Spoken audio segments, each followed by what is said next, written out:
அடியார்களுக்கு நெஞ்சார்ந்த நன்றி. வணக்கம் வணக்கம் வணக்கம்.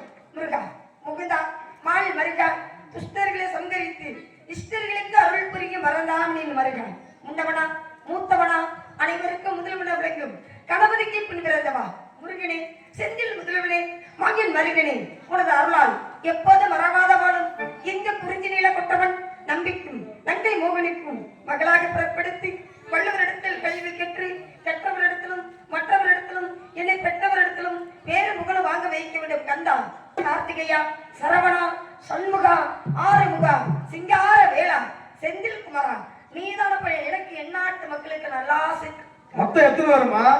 எல்லாமே ஒருவர் தான். அப்படியா? ஏன்னா அவருக்கு எவ்வளவு பேர் உண்டு இல்லையா? நீதான எங்களுக்கு எல்லாத்துக்கும் நல்லா பெற வேண்டும் முருகா.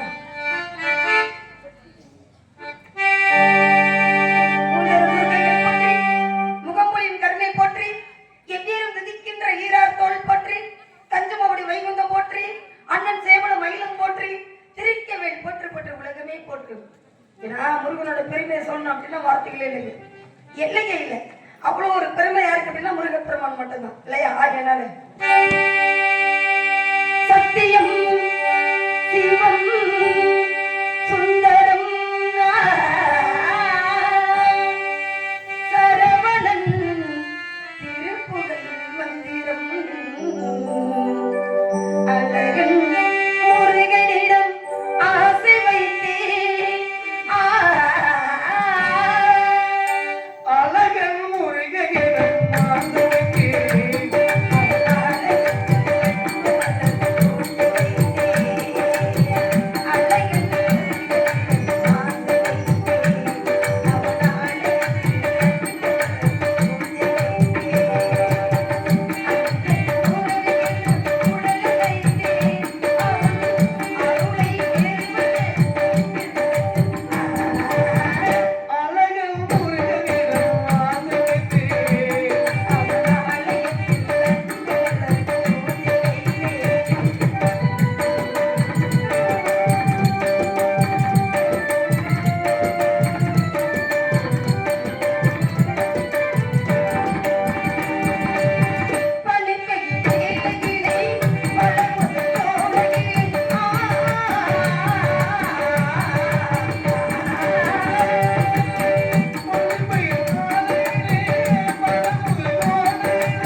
ஆத்தாளை மாதுளப்பு நிறத்தாளை சாத்தாளை ஒருபோது வரவாத ஒருவர்களுக்கு ஒரு தீங்கிலை வேணுங்க காளியாகவும் நீலியாகவும் கருமாரியாகவும் உலகமுள்ள உபக்கரையாக விளங்கும் ஆத்த பாத மலரனே தொட்டு வணங்க வேண்டும். காரணம் எப்படின்னா ஆதியும் அந்தமே இல்லாதவர் யார் அப்படின்னா சிவபெருமான் தான்.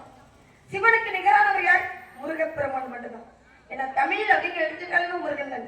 தமிழ் கடவுளை யாரு சொல்லுவோம் அப்படின்னா முருகன். தமிழுக்கு தந்தையாகப்பட்டவர் சிவபெருமான். சரி. ஏன்னா தந்தைக்கு பாடம் சொல்லி கொடுக்கக்கூடிய தகப்பன் சுவாமி என்று பெறப்பட்டவர் முருகப்பெருமான். அதை இனியது கேட்பேன் நெடி வேளாம் இனிது இனிது ஏகாங்க மினிது அதனி மினிது ஆதியை தொழுதல் அதனி மினிது அறிவினர் சேர்தல் அதனி மினிது அறிவுள்ளவரை கனவுல நனவுல காண்பது தானே. ஏன்னா முருகனுக்கே அவ்வளவு ஒரு பெருமை. அப்ப அவரை பெற்றெடுக்கக்கூடிய அன்னை ஆதி பராசக்திக்கு எவ்வளவு பெருமை தெரியுமா? கண்டிப்பா சொல்லலாமா?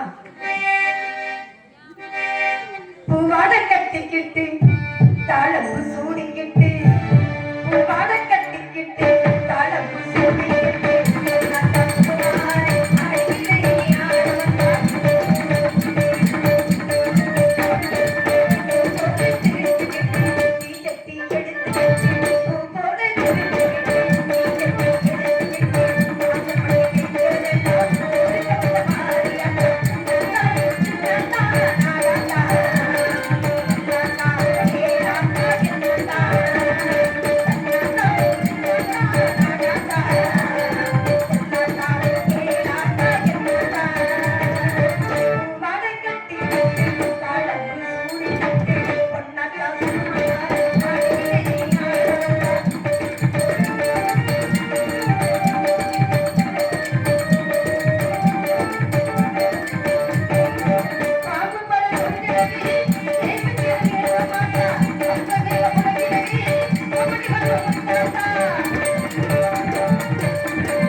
குடும்பம் பண்றாங்க பாருமா. முருகன் எப்ப வருவார் என்ற வழிகளை வெளி வைத்து காட்டிட்டே இருக்கீங்க. முருகன் வேண்டிக்கங்க. ஏன்னா 5 வயசுல அறியாத பருவத்திலே பிஞ்சிலே சொன்னார், நான் தான் வந்து உன்னை திருமணம் முடிக்க போறேன் அப்படின்னு. அவர் எப்ப வருவார் என்று ஏக்கம். சரி. ஏன்னா காதல் காதல் காதல் காதலமை சாதல் சாதல் சாதல். ஒருத்தரை பார்த்து ஆசைப்படக்கூடாது, ஆசைப்பட்டு காதலிக்க கூடாது, அதையும் மீறி காதலிச்சுட்டு அவரே திருமணம் முடிச்சுக்கணும். நான் ஆசைப்பட்டுட்டு காதலிச்சுட்டு திருமணம் முடிக்க போறேன். சரி. ஏன் அப்படின்னா கணவனே கண் கண்ட தெய்வம் அப்படின்னு சொல்றாரு. ஆமா. ஆனா என்னோட வாழ்க்கையில தெய்வமே எனக்கு கணவனாக வர போறாரு. தெய்வமே. அப்படின்னு ஒரு மன நம்பிக்கை. காதல் அப்படின்னா தவறாக நினைக்க கூடாது. காதலுக்கு வர அன்பு. இந்த அன்பான காதலை யாரு மேல வைக்கணும்? நம்மள 10 மாசம் சுமந்து பெற்றெடுக்கக்கூடிய தாயும் தந்தை மேல வந்து காதல் அப்படின்னு ஒரு அன்பை வைக்கணும். ஆமா.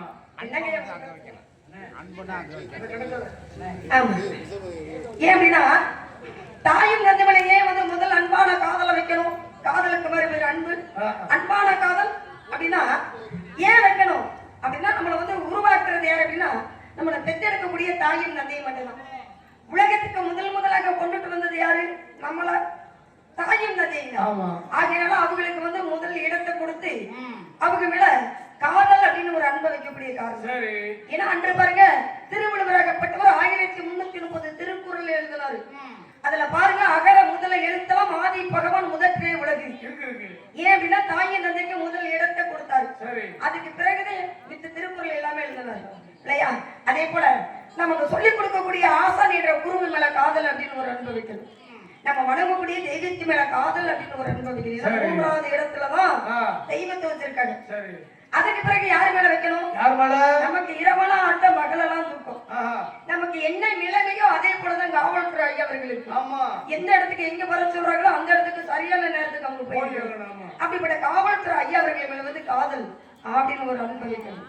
தாயமிட பையடா காத்தடிச்ச பையடா மாயவனா செய்யப்பட்ட மண்பாட ஓடலாம். ஒரு மனிதன் வாழணும் அப்படின்னா உயிர் இருந்தா தாங்க வாழ முடியும். உயிரே இல்லை அப்படின்னா வாழ முடியுமா? அப்படிப்பட்ட உயிரை கூட பெரியதாக நினைக்காம தன் உயிரையும் பணிய வச்சு கட்டிய மனைவியை விட்டு பெற்றெடுக்கக்கூடிய தாயும் தந்தையை விட்டு நாட்டுக்காக பாடுபட போறாங்க. யாருங்க? ராணுவ வீரர்கள். அவர்கள் மேல வந்து காதல் அப்படின்னு ஒரு அன்பை வைக்கணும். ஏன்னா காதல் ஒன்று இல்லை என்றால் உறவுகள் கிடையாது. காதல் ஒன்று இல்லை என்றால் நட்புகள் கிடையாது. காதலே இல்லை என்றால் மரம் செடி கொடி பூண்டு புழுவு எதுவுமே கிடையாது. காதலே இல்லை என்றால் உலகமே கிடையாது. உலகமே காதலுக்குள் அடக்கம். ஏன்னா காதல் வந்து அவ்வளவு ஒரு புனிதமான காதல். அப்படிப்பட்ட காதலை சில பேர் என்ன பண்றது அப்படின்னு சொல்லி தெரியாம அது ஒரு தவறான முறையில பயன்படுத்துறாங்க. அப்படிங்கிறதுனால இப்படி பலவிதமான காதல் இருந்துட்டாலும் என்னுடைய காதல் தெய்வீக காதல். எப்படிப்பட்ட காதல் அப்படின்னா அழகே காதல்.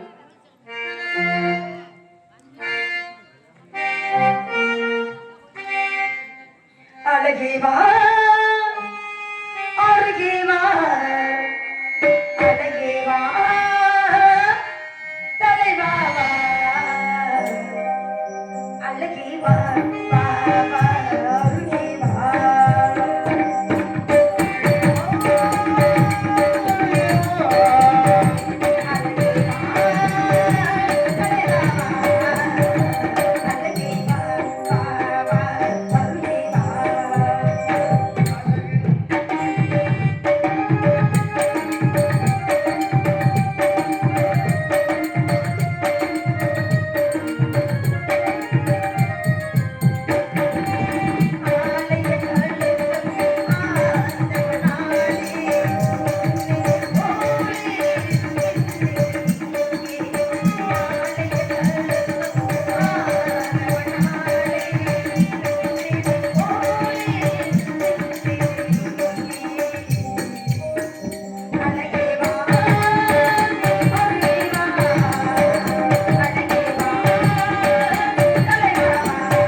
இந்த ஐவகை நிலத்திலையும் குறிஞ்சி நிலத்துக்கு குலக்கடவுள் யார் அப்படின்னா முருகப்பெருமான்.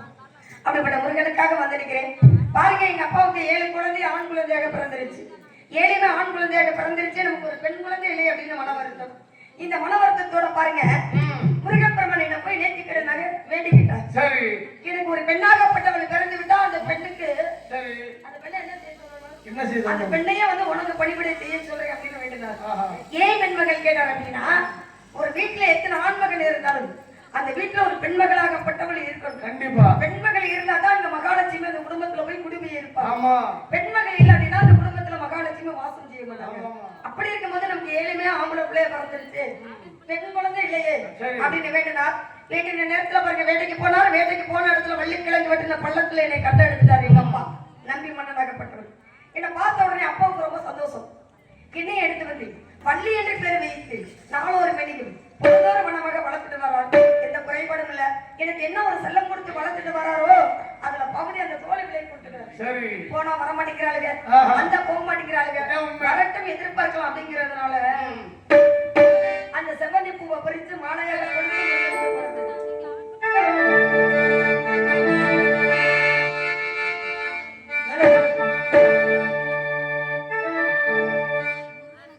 செவ்வந்தி பூ மாலை கட்டி தேடி வந்தாள் சோடிச்சிட்டு.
வந்து பூ